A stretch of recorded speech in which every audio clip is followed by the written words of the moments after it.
Hello friends, मैं विपुल पांडे आपका स्वागत करता हूं आपके अपने यूट्यूब चैनल वीआईपी टेक में। तो आइए हम बात करते हैं।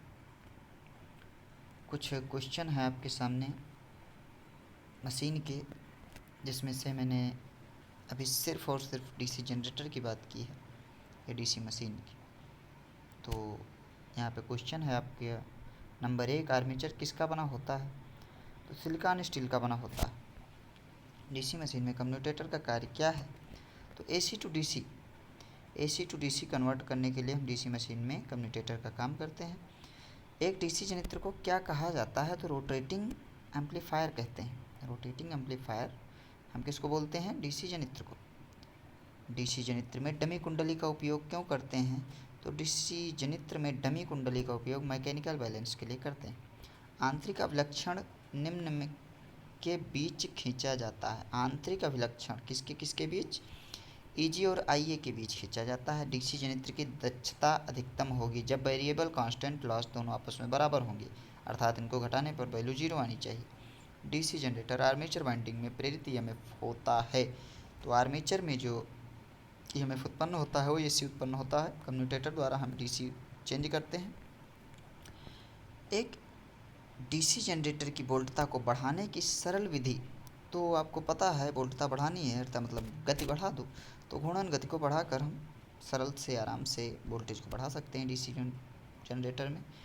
शंट जनित्र का उपयोग सामान्यतः, तो शंट जनित्र का नाम ही है तो ये एक स्थिर स्पीड का होता है, इस वजह से ये चार्जिंग बैटरी के लिए यूज किया जाता है। डीसी जनित्र में ब्रश का कार्य है, तो ब्रश का कार्य करंट कलेक्ट करने का काम करता है तथा इंसुलेशन का भी काम करता है, दोनों का काम करता है। डीसी लैप वाइंडिंग शंट जनित्र में होती है low voltage and high current, इसी वजह से इसको वेल्डिंग में यूज करते हैं। लैप वाइंडिंग का शंट जनित्र low voltage and high current, wave winding में high voltage and low current use होती है। इंटरपोल का प्रयोग कहाँ होता है? तो इंटरपोल लैप और वेव दोनों में हम यूज करते हैं। डीसी जनरेटर में मैक्सिमम पावर के लिए क्या शर्त है? तो V बराबर EB/2, मतलब जनरेटर से निकलने वाला जो वोल्टेज है वो आधा हो टर्मिनल वोल्टेज पे, तो हमारा क्या कहता है ना, मैक्सिमम पावर।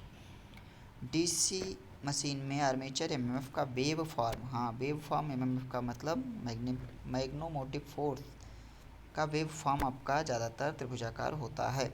डीसी मशीन के ब्रश बने होते हैं, बहुत पूछता है, कार्बन के बने होते हैं। कार्बन का मतलब ये इंसुलेशन का भी काम करता है, इस वजह से डीसी मशीन में हम इसका यूज करते हैं। डीसी जनरेटर की रेटिंग किसमें होती है? तो किलोवाट में होती है। डीसी जनरेटर की रेटिंग किसमें होती है? किलोवाट में। एचपी किसमें होती है? मोटर में। और किलो वोल्ट एम्पियर किसका होता है? ट्रांसफार्मर का। तो यहाँ पे हम जनरेटर की बात करेंगे, किलोवाट होता है। डीसी मशीन में कौन सी बेयरिंग यूज की जाती है? तो बॉल बेयरिंग यूज की जाती है। वेव वाइंडिंग में समांतर पथों की संख्या वेव में 2 होती है, जहाँ लैप की बात करें तो लैप में पोल के बराबर होती है। तो यहाँ पे हम वेव की बात कर रहे हैं तो 2 होती है। वेव वाइंडिंग में ईएमएफ कितना होता है? तो जो ईएमएफ उत्पन्न होता है वेव वाइंडिंग में वो P/2 इंटू लैप वाइंडिंग, पोल बटे 2 इंटू लैप वाइंडिंग।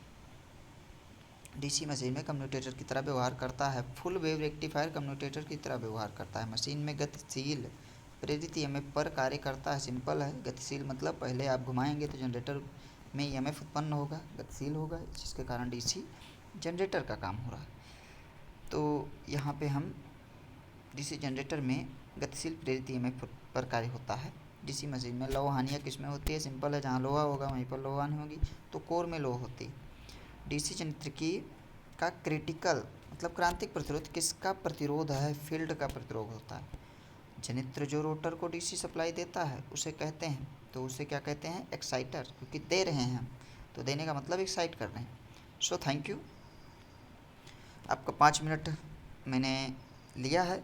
रेगुलर आपको 25 क्वेश्चन हम प्रदान कराएंगे। सो शेयर एंड लाइक और साथ में सब्सक्राइब करना ना भूलें। धन्यवाद।